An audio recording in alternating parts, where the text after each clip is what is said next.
ini karena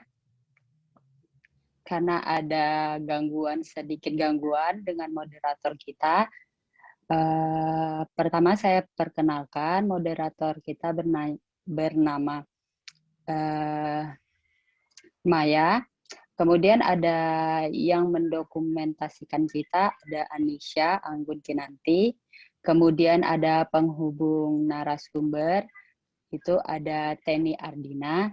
Dan yang terakhir itu ada Windy sebagai notulen pada diskusi kali ini. Baiklah teman-teman, sebelumnya saya ingin mengucapkan terima kasih kepada teman-teman yang telah memberikan kesempatan, yang telah meluangkan waktu untuk diskusi ini. Dan sebelumnya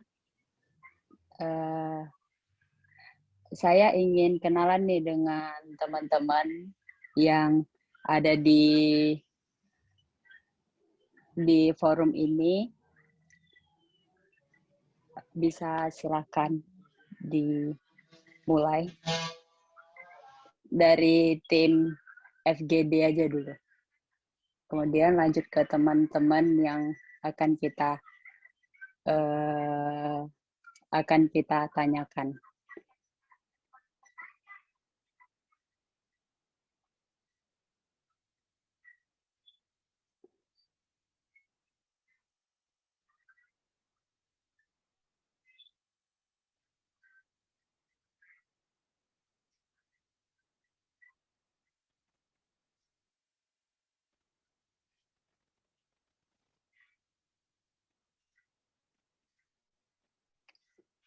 Oke, baiklah. Pertama mulai dari saya aja dulu perkenalannya. Perkenalkan, nama saya Aprilian Nurhanisa. Saya dari Fakultas Kesehatan Masyarakat Universitas Sriwijaya angkatan tahun 2019. Bisa dilanjutkan dengan teman saya?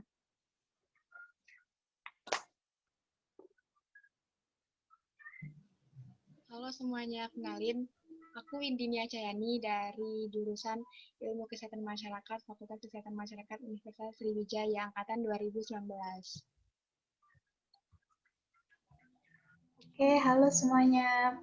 Perkenalin, nama aku Anissa Anggun Kinanti dari Fakultas Kesehatan Masyarakat, Prodi Ilmu Kesehatan Masyarakat, angkatan 2019. Oke, baiklah. Assalamualaikum warahmatullahi wabarakatuh. Perkenalkan, nama saya Teni Ardina. Saya dari Prodi IKM, angkatan 2019. Salam kenal semuanya.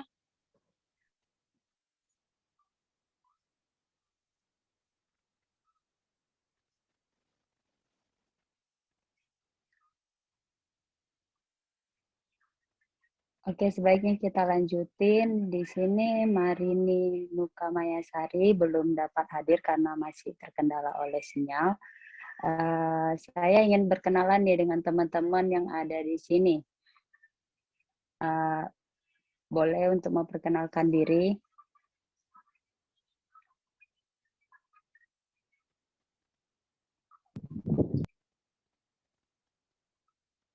Silahkan, nggak apa-apa Nur Fazila untuk memperkenalkan diri.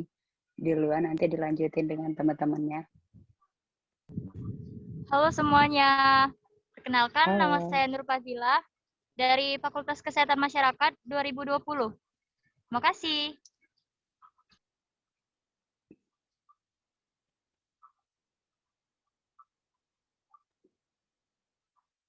Ayo yang lainnya nih yang mau memperkenalkan diri biar kita bisa langsung mulai nih ke inti acaranya.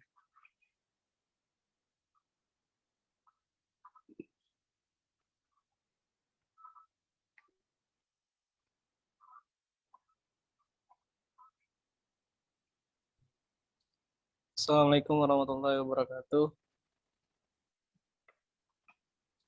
Waalaikumsalam warahmatullahi wabarakatuh.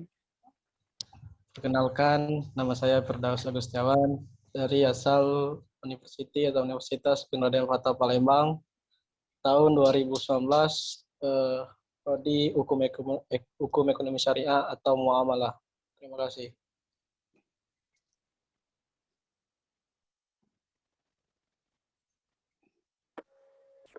Halo semua, perkenalin nama aku Adelia Sarah Arsanti dari Fakultas Peternakan dan Pertanian Universitas Diponegoro tahun angkatan 2019. Salam kenal semuanya.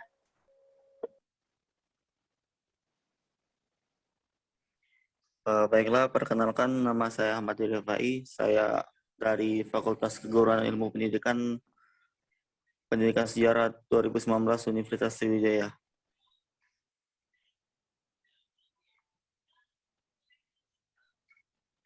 Halo semuanya, nama saya Fadela Ganina, Fakultas Matematika dan Ilmu Pengetahuan Alam, jurusan Farmasi 2019. Halo Fadela.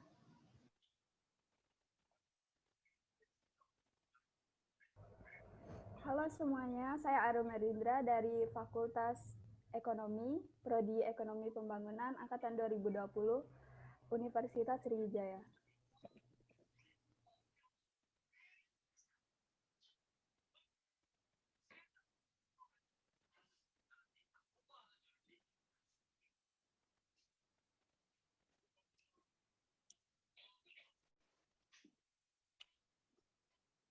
Oke, udah pada perkenalan semua ini ya.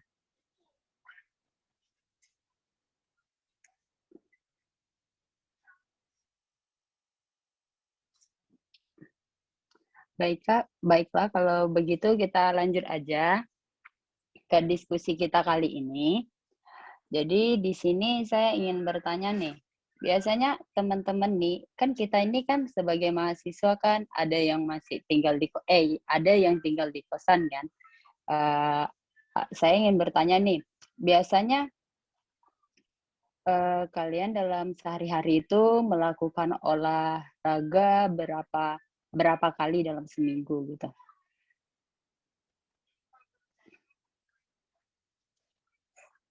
Untuk teman-teman bisa bebas menjawab ya.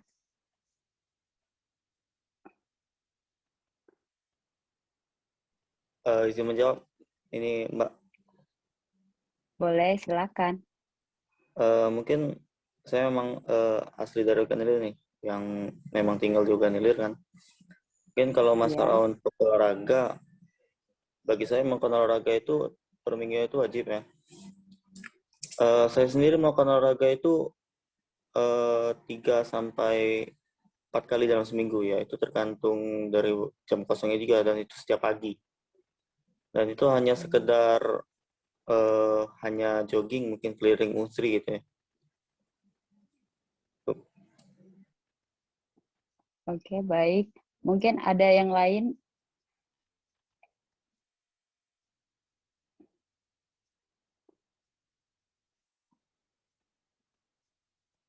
Saya ingin menjawab. Boleh, silakan Arum. Kalau saya itu mungkin saya jarang olahraga, mungkin seminggu sekali atau 2 kali tergantung motivasi. Kalau lagi termotivasi dan ada jam kosong mungkin olahraga, tapi kalau enggak olahraga. Oh, begitu. Berarti tergantung motivasi ya, Arum. Makasih Arum telah menjawab. Kemudian ada lagi yang ingin menyampaikan berapa kali sih olahraga dalam seminggu, atau ada yang jarang nih olahraga gitu?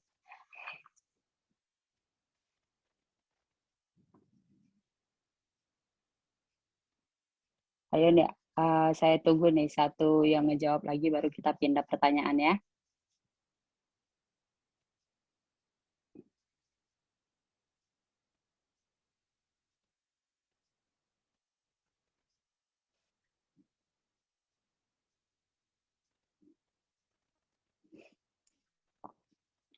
Oke, berarti kayaknya nih. Baik, moderator, izin menjawab pertanyaan. Oh, boleh. Silakan Firdaus. Ya, sebelumnya menurut saya itu sangat perlu olahraga.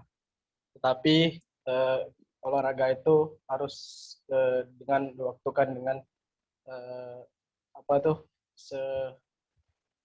maksimal mungkin, atau melakukan olahraga itu sekali seminggu, tetap itu di hari libur, yaitu hari Minggu, untuk di durasi kurang lebih 45 menit. Oh, begitu. Mungkin itu saja, moderator. Oke, baik. Makasih ya, Firdaus. Oke, selanjutnya kita pindah nih pertanyaannya. Menurut kalian hidup sehat itu seperti apa sih? Lalu pola untuk dapat menjalani kehidupan yang sehat itu gimana?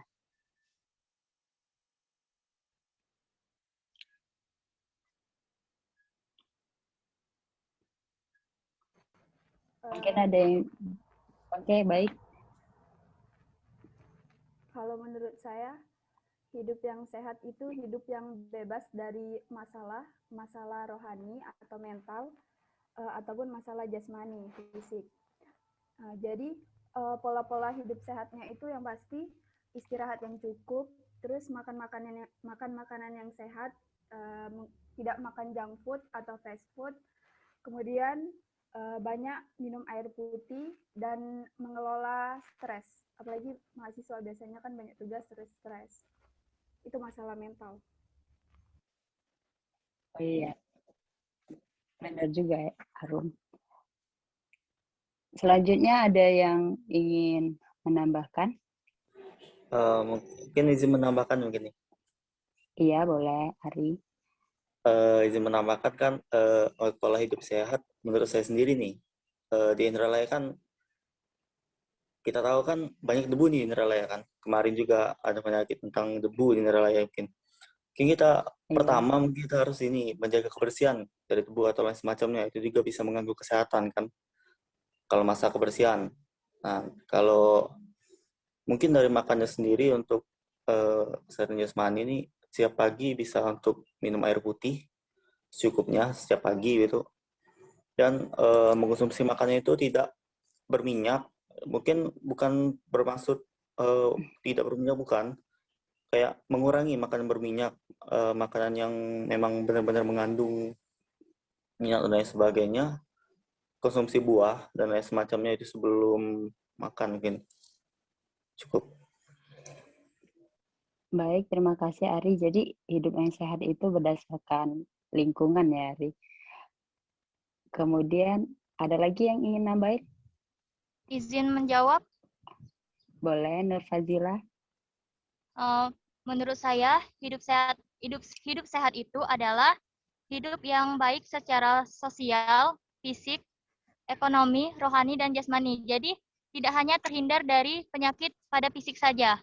Pola hidup sehat itu seperti mengonsumsi makanan bergizi, seimbang, minum air putih, olahraga yang cukup, istirahat yang cukup, serta menghindari stres. Terima kasih.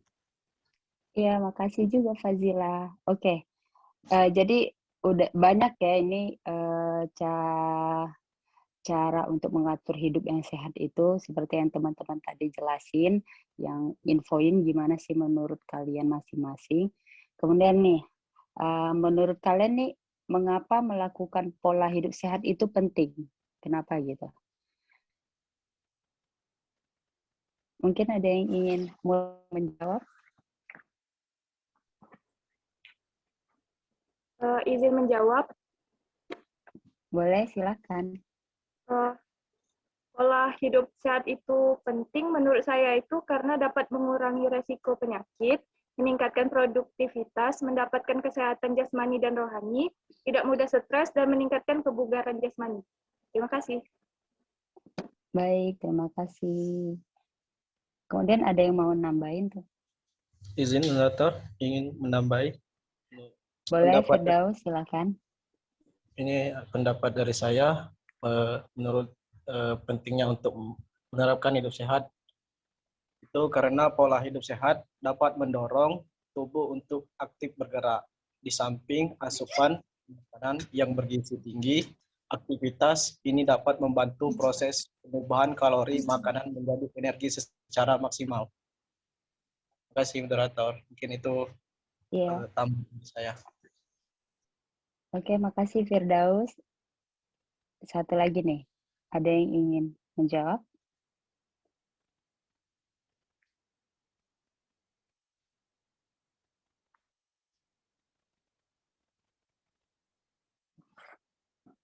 Atau udah merasa temennya semua udah pada nyebutin nih, gimana sih hidup sehat itu? Tuh. Jadi benar ya, hidup sehat itu seperti yang teman-temannya tadi bilang, biar hidup kita itu supaya jadi lebih, kalau kita sehat, hidup kita itu jadi lebih produktif. Kalau hidup kita lebih produktif, itu banyak faktor-faktor yang dapat meningkat gitu kan, yang dapat terpengaruhi dari hidup kita yang produktif gitu. Jadi kayak mengurangi angka kesakitan di negara kita sendiri, habis itu meningkatkan pendapatan negara kita sendiri karena kurangnya pengangguran dan lainnya. Jadi hidup sehat itu penting gitu. Oke, saya ngelanjutin pertanyaannya lagi ya. Menurut kalian apa sih faktor-faktor yang mempengaruhi kesehatan itu sendiri?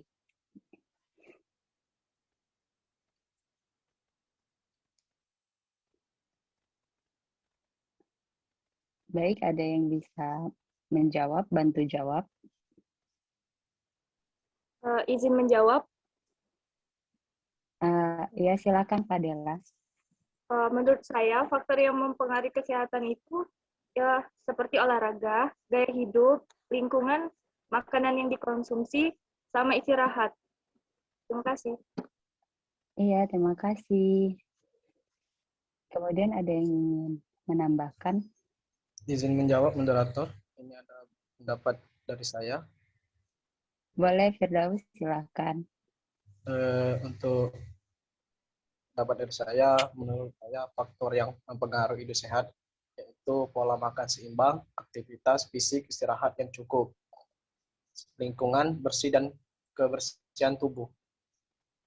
Mungkin itu moderator yang bisa saya tambahkan. Boleh, baik. Terima kasih, Firdaus. Ya. Ada lagi nih yang bisa nambahin? Aduh. Maaf, tadi siapa yang mau nambahin?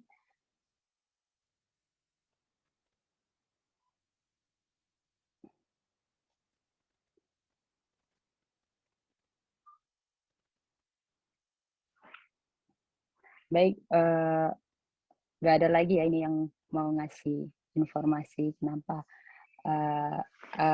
mengasih informasi apa aja faktor-faktornya. Mungkin udah cukup ya dari teman-teman kita yang tadi yang telah menyebutkannya. Kemudian ini pertanyaan dua yang terakhir. Ini kita dalam kehidupan dalam kehidupan kita sehari-hari, makanan kita yang sehari-hari.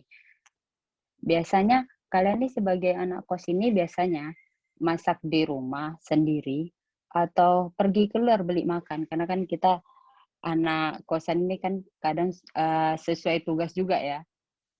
Kalau tugas banyak beli, kalau enggak bisa masak, bisa enggak. Tapi kalau menurut kalian gimana nih?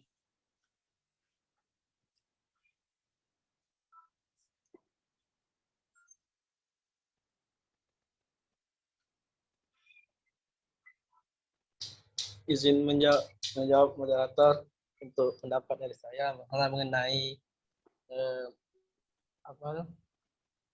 ulangi moderator untuk pertanyaan tadi. Masak sendiri di kosan atau beli di luar gitu? Firdaus. Ya menurut saya, kalau saya kan seorang lelaki kan kadang masak sendiri, kadang tidak, tergantung dari dari individu lah. Nah, jadi kalau kalau mau masak ya masak, kalau mau beli ya beli, tapi keseringan itu banyaklah beli kalau itu yang sangat untuk praktisnya, tergantung dari uangnya juga. Tapi lebih baik kita masak sendiri, jadi supaya kita tahu menjaga kebersihannya biar terjaga. Terima kasih. Iya, baik. Sama-sama Firdaus. Ada lagi nih yang mau nambahin?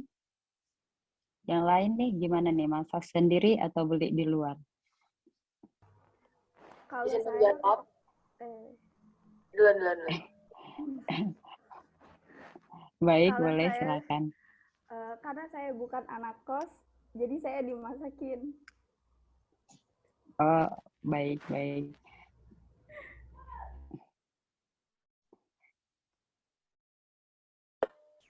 Ayo lanjut Izin nih. menjawab Tadi ya, siapa tuh yang izin menjawab? Adel. Iya, Kalau silakan dari Adel. saya sih sebagai anak kos lebih seringnya beli di luar karena yaitu kayak padat juga jadwal praktikum dan tugas yang aku punya. Terus tuh lebih praktis dan juga lebih murah. Biasanya kalau beli sayur tuh gampang apa ya? Gampang layu, gampang busuk gitu. Jadinya kayak buang-buang sayur kadang. Jadi lebih baik aku makan untuk satu porsi udah cukup buat aku dan lebih murah.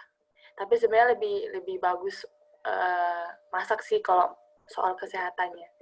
Terima kasih. Baik Adel, terima kasih juga. Oke, jadi teman-teman kita ini beragam ya. Ada yang lebih suka masak sendiri, ada yang lebih suka beli di luar. Itu tergantung faktor ya, kondisi tugas-tugas ya, biasanya kayak gitu ya.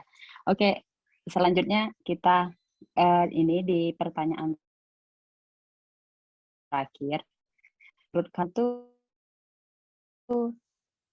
bagaimana dengan kegiatan sehari-hari itu, pola makan kalian dengan kegiatan kalian sehari-hari itu berpengaruh nggak? Kayak kalian makan banyak atau makan dikit, itu berpengaruh nggak dengan kegiatan sehari-hari?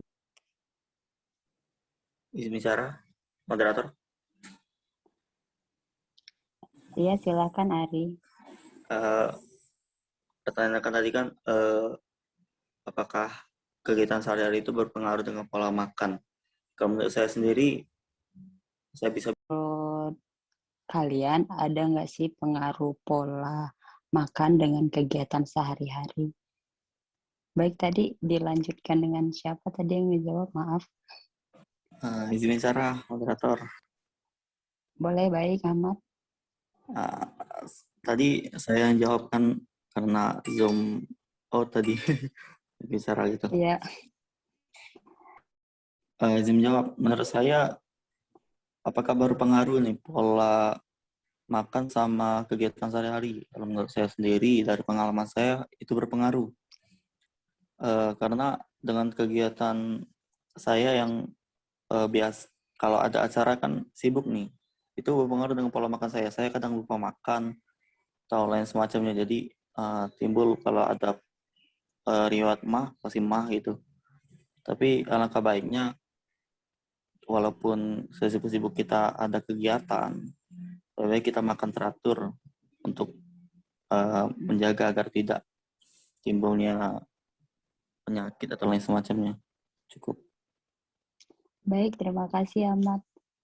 Ada yang ingin menjawab lagi?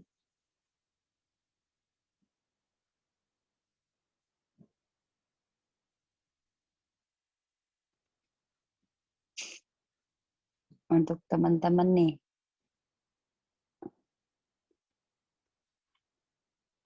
ada yang bisa menjawab lagi nih, satu aja.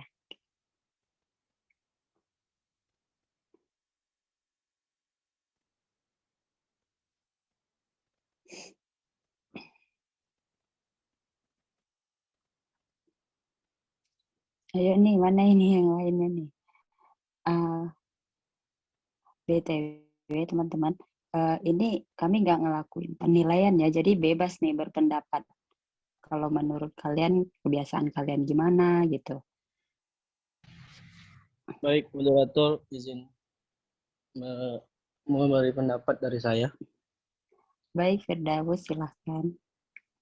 Ya, kalau menurut saya itu untuk makanan makanan sehari-hari itu berpengaruh atau tidak? Ya menurut saya pengaruh. Karena apa? Ya apalagi kalau kita ini anak kosan kan, kalau kita nggak ada uang sudah sekarat atau bagaimana, ya kita tidak bisa juga gitu.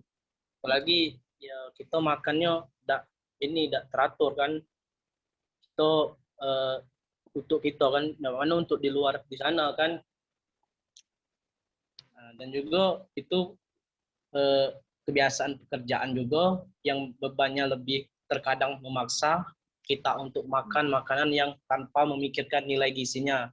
Seperti contohnya itu mie instan, tetapi terkadang juga karena terlalu fokus dengan kegiatan seseorang bisa saja lupa waktu makan sehingga membuat tidak teratur waktu makannya. Jadi makanan itu sangat pengaruh dalam kegiatan kehidupan sehari-hari. Terima kasih. Baik, terima kasih Firdaus. Jadi ya waktu kita makan dengan kegiatan kita sehari-hari, kalau saya simpulkan dari teman-teman kita yang tadi, berarti berdasarkan kita sibuk atau enggaknya itu, atau kondisi yang memaksakan ya, kayak menurut Firdaus ya, kondisi yang memaksakan. Iya, itu dalam kondisi memaksakan. Oke, baik. Mungkin segitu aja semua pertanyaan yang kami berikan. Terima kasih untuk teman-teman semua. Sebelum saya menutup ini, teman saya akan memberikan kesimpulan dari diskusi kita pada kali ini. Dipersilahkan kepada Windy. Jadi aku mau menarik kesimpulan dari pembahasan topik yang telah dibahas pada hari ini. Seperti yang kita ketahui, menerapkan pola hidup sehat itu kan banyak manfaatnya, walaupun kita sebagai mahasiswa banyak di kalangan anak rantau dan berujung menjadi anak kosan gitu. Salah satu manfaat hidup sehat, kita dapat menjaga kesehatan serta terhindar dari penyakit, yaitu dengan cara menerapkan pola hidup bersih dan sehat dan tetap selalu menjaga pola hidup sehat. Terima kasih. Baik Windy, terima kasih kesimpulannya. Baiklah, ini kita udah di ujung diskusi kita, udah hampir selesai. Saya ingin mengucapkan terima kasih banyak sekali untuk teman-teman yang telah meluangkan waktunya, yang telah membagikan pendapat-pendapatnya nih tentang pola makan. Saya berharap mudah-mudahan dengan adanya diskusi kali ini, yang telah kita diskusikan tadi dapat bermanfaat untuk kita semua. Lebih dan kurang mohon dimaafkan. Wabillahi taufiq wal hidayah. Wassalamualaikum warahmatullahi wabarakatuh. Waalaikumsalam warahmatullahi wabarakatuh.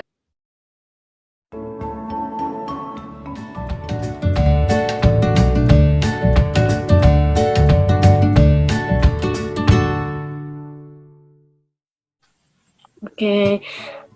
Assalamualaikum warahmatullahi wabarakatuh. Waalaikumsalam warahmatullahi wabarakatuh. Selamat datang teman-teman mahasiswa dan Ibu Nur. Terima kasih atas kedatangannya. Perkenalkan, saya Marini Mukamayasari selaku moderator, dan rekan saya ada Aprilia sebagai asisten moderator. Kemudian ada Anggun sebagai dokumentasi, ada Teni sebagai penghubung peserta, dan ada Windy sebagai notulen. Oke, pada sore hari ini kita akan membahas tema tentang pola hidup sehat mahasiswa dalam mengkonsumsi makanan sehari-hari. Baiklah, langsung saja ke pertanyaannya.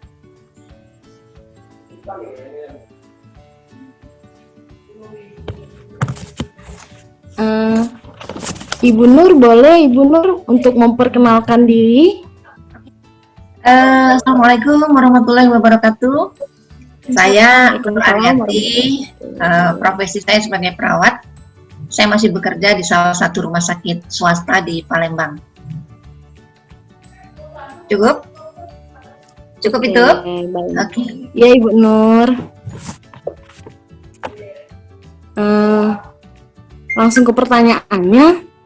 Menurut Ibu, pola makanan apa saja yang baik dan sehat itu seperti apa, Ibu? Jadi zaman saya sekolah dulu, kita lebih mengenal dengan istilah makanan itu kan 4 sehat, 5 sempurna. Nah, tapi nampaknya sekarang sudah ada pergeseran konsep menjadi pola makan yang sehat, pola makan sehat ya. Mungkin sama dengan perkuliahan kalian seperti itu ya. Kalau saya dulu masih 4 sehat 5 sempurna sih.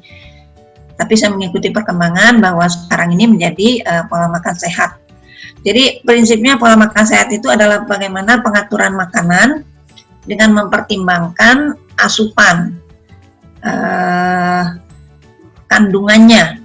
Jadi bukan hanya kenyang, cukup kenyang saja, tapi kita harus memperhatikan kandungan daripada makanan yang kita makan tersebut. Tentunya meliputi karbohidrat, protein, lemak, kemudian juga vitamin dan sayur-sayuran. Barangkali itu yang saya pahami. Oke.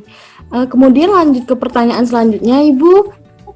Kalau menurut Ibu, cara yang baik dalam menjaga pola makan itu yang seperti apa, Bu? Jadi pola ini kan sebenarnya merupakan suatu habit ya, kebiasaan ya. Kebiasaan kita makan, tentunya yang setiap kita makan harus memenuhi unsur-unsur karbohidrat, protein, dan lemak tersebut, juga vitamin dan sayur-sayuran. Jadi karbohidratnya kan bisa kita atur, apakah kita pakai nasi, apakah pakai kentang, atau pakai roti. Kemudian proteinnya juga bisa kita dapatkan misalnya dari daging, ayam, ikan, telur, misalnya tempe, tahu, dan juga termasuklah di sini adalah lemaknya tentunya yang terdapat di dalam makanan yang mengandung lemak.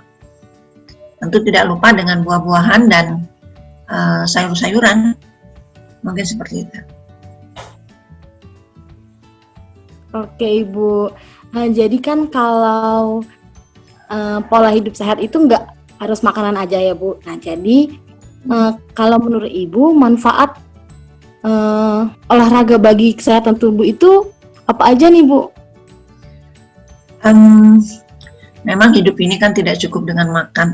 Apalagi tadi minum ya, belum saya sebutin ya. Minum itu prinsip sekali ya. Apalagi kalian mahasiswa, biasanya suka lupa minum. Kalau sudah kerja tugasnya, kadang-kadang minumnya lupa gitu ya. Jadi usahakan minum juga harus paling tidak 8 gelas per hari gitu ya. Ya tidak sekaligus ya. Jadi every time kita jangan menunggu haus. Biasanya kita ada di dalam ruangan yang air condition, biasanya kita tidak merasa haus ya, tapi tetap harus minum.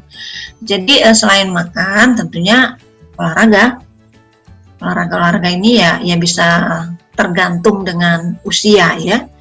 Kalau misalnya usia remaja ya masih bisa yang aktivitasnya cukup berat gitu ya. Tapi kalau yang sudah paruh baya misalnya bisa dilakukan dengan senam-senam sesuai dengan usianya, jalan sehat itu lebih baik dilakukan, frekuensinya lebih banyak itu lebih baik sebetulnya. Oke.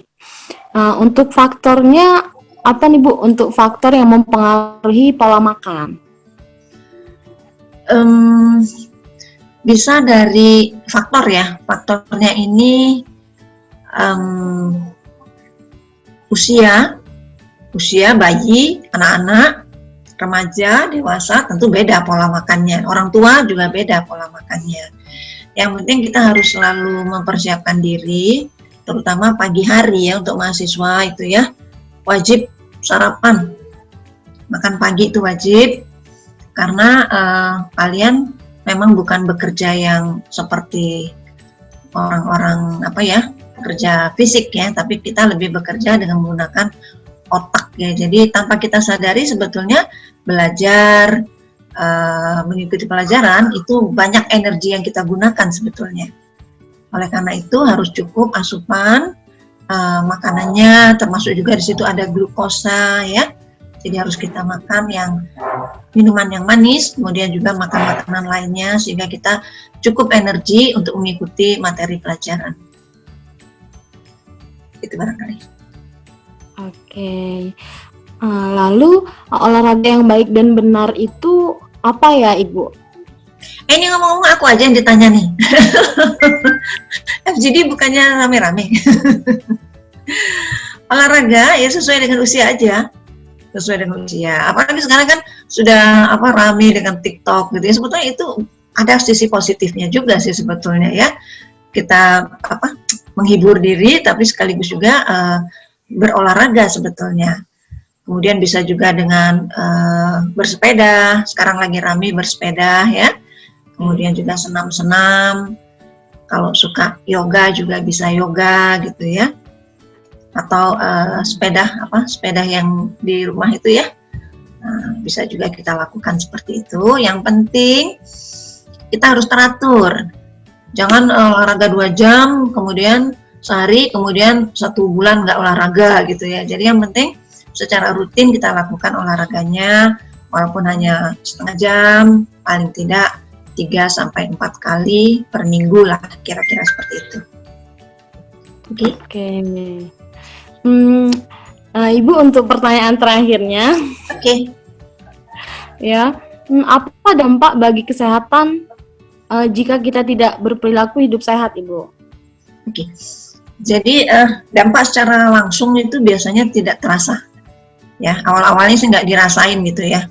Malas makan sayur gitu ya, sehari 2 hari gitu ya. Lama-lama bisa jadi sembelit, ya, susah buang air, malas minum misalnya ya. Tanpa kita sadari, kadang-kadang kita malas minum. Ini juga dampaknya terhadap fungsi-fungsi ginjal misalnya ya. Nah, kemudian kalau kita ini bisa lebih, bisa kurang ya artinya ya. Kalau lebih berlebihan dia menjadi overweight, ya jadi gemuk. Biasanya anak-anak remaja nggak mau gemuk kan. Jadi harus makanlah sesuai dengan ukurannya. Jadi selain kuantitasnya, kualitasnya juga diperhatikan, kemudian juga frekuensinya juga. Jadi jangan sampai perut kita kosong sampai sore gitu ya. Nah, jangan sampai seperti itu, karena proses metabolisme itu cukup lama kan, baru bisa menghasilkan menjadi energi gitu. Mungkin itu, Maya. Oke. Baiklah. Nah, telah sampai nih kita ke penghujung acara. Mungkin itu saja SGD pada sore hari ini. Terima kasih teman-teman dan Ibu Nur atas jawabannya yang sangat membantu dan juga mengedukasi ya, Bu. Oke, mungkin itu saja SGD sore hari ini. Kita tutup. Assalamualaikum warahmatullahi wabarakatuh. Waalaikumsalam warahmatullahi wabarakatuh. Terima kasih, Bu. Sukses semuanya ya. Ayo, Windy. Bye-bye. Ya, Ibu. Bunda. Ya. Waalaikumsalam. Mohon maaf, Bun, ganggu waktunya. Gak apa-apa. Oke, senang bisa membantu kalian. Oke, bye-bye. Ya, Izin live ya. Terima kasih, Bun. Iya, Bu. Iya, Ibu. Assalamualaikum. Waalaikumsalam.